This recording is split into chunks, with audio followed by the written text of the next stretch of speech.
안녕하십니까, 강동훈 변호사입니다. 이번에는 헌법재판소 결정 하나 소개시켜 드리려고 하는데요. 그 공익사업을 위한 토지 등의 취득 및 사용에 관한 법률, 이런 법이 있어요. 뭐 흔히들 공익사업법이라고 하기도 하고 뭐 토지보상법이라고 하기도 하는데, 이제 보통 토지보상법으로 많이 하니까요. 이제 제가 말씀을 드리면 이게 이제 보면 43조, 그러니까 요 법에 토지보상법 43조와 95조 2에 보면은 이제 이 토지, 이게 이 공익 사업을 하다 보면 이제 수용을 하지 않습니까? 수용했는데 권리처분 계획까지 다 나고 이제 그 수용 개시 지나게 되면은 수용 개시일까지 그 이제 사업 시행자에게 물건을 인도하지 않은 사람은 인도하게 돼 있고, 이제 인도하지 않은 사람은 1년 이하 징역을 이제 또는 벌금까지 이제 1년 이하 징역 또는 1,000만 원 이하 벌금을 처하게 돼 있어요, 이제. 근데 이게 좀 이상한 게요. 저도 변호사지만 이런 사건을 많이 하다 보고 항상 이상했었어요. 무슨 말이냐면 어떤 이제 사람이 누구에게 어떤 물건을 인도해 줄 의무가 있는지 없는지는 법에 따라 결정되겠죠. 다툼이 있으면 재판해 가지고 결정이 될 겁니다. 뭐 그런데 그거를 하지 않으면 이제 법원에서 그 집행권한을 받아가지고 강제 집행을 하겠죠. 이제 뭐 집행관한테 요청을 해가지고 옛날만은 집달리, 요즘은 집행관이라고 하죠. 집행관 사무실에 요청을 해서 강제 집행, 집행관 사무실이 사람들이 나와서 강제 집행을 하게 됩니다. 이제 그렇게 한 게 정상적인 절차고, 그렇게 하지 않는다고 해서 뭐 형사처벌 받거나 그렇지는 않아요.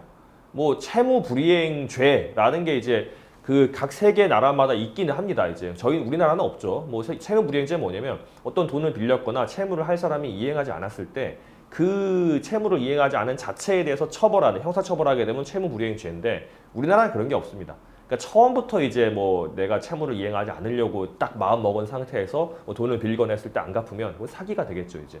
근데 그게 아니라 나는 처음부터 이제 잘 열심히 돈을 벌어가지고 갚을 생각이 있었는데 하다 보니까 잘 안 되는 경우는 그거는 처벌받지 않아요. 그냥 채무불이행이죠.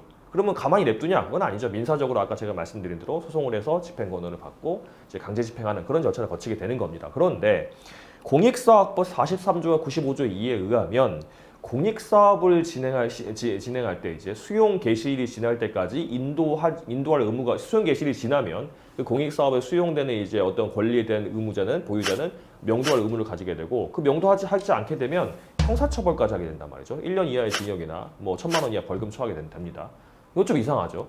아니 왜 수용 개시일이 지나도 인도할 의무가 있는 거는 뭐 막 알겠는데, 그때 그거를 이제 실현시킬 수 있는 방법은 소송을 해서, 명도 청구 소송을 해서 그게 확정이 되면 그걸로 강제 집행하면 됩니다.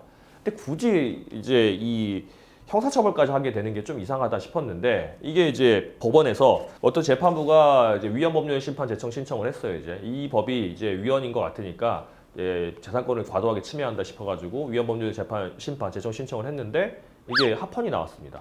그러니까 수용 개시일이 지나고 나면은 명도가 되는 의무가 있는 거는 뭐 전원일치, 9명이 전원일치 합헌으로 나왔는데, 이게 그거를 위반했을 때 형사처벌까지 되는 거는 5대 4로 합헌 결정이 나왔습니다. 5명이 합헌, 4명이 위헌으로 나왔죠. 위헌이 되려면 3분의 2가 돼야 되니까 6명 이상의 위헌 의견이 나와야지만 이제 위헌이 되는 거니까, 그게 아니니까 이제 합헌이 된 거죠.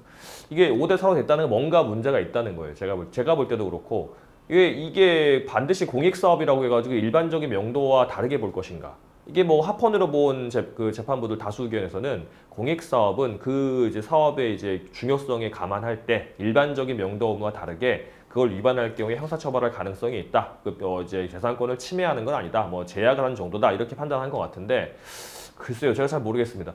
이게 뭐 100번 양보해서 공익사업일 때 그렇게 된다고 치더라도 재개발은 좀 다르게 봐야 될 것 같아요. 재개발 같은 경우는 사실은 아주 특수한 경우가 아니고서는 대부분 다 이제 사익적인 개발이 더 많거든요. 물론 재개발의 이제 재건축보다 조금 공익성 강도가 강하다고 하긴 하지만, 일반적인 공익사업, 뭐 이제 도로를 만들거나 아니면 뭐 이렇게 공단을 만들거나 이렇게 뭐 공원을 만들거나 이런 진짜 공익사업, 국가나 지자체가 시행하는 공익사업이 아니라 재개발 사업까지도 이 수용 개시일이 지났을 때 명도하지 않은 부분에 대해서 과연 이제 형사처벌을 해야 되는 대해서는 이건 문에 좀 여지가 있는 것 같습니다.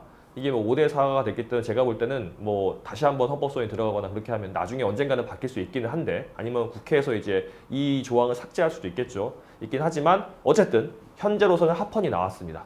그래서 저희가 사건 많이 하는 사건 중에 이제 재개발 사건 같은 경우에 수용 개시일이 지났음에도 불구하고 나가지 않는 경우에는 형사처벌 될 수도 있다라고 아시면 되고, 다만 이제 현실적으로는, 실무적으로는 뭐 이걸 징역을 살거나 그러지는 않고, 보통 이제 경찰까지 가게 되면, 검찰까지 가게 되면 언제까지 나가라 그러면 이제 그냥 각하시키거나 무혐의 처리하는 경우가 있고, 정 안 나가면 뭐 약식 명령 정도 해가지고 벌금 100, 200 나오는 것 같은데, 사실 그거 벌금도 정가이기 때문에 이제 사회생활에 이제 도움이 안 되죠. 예, 제약이 있으니까 이거는 없애는 게 맞는 것 같습니다. 아마 조만간 바뀌지 않을까 싶고 바뀌게 되면 제가 다시 한번 소개를 시켜 드리겠습니다.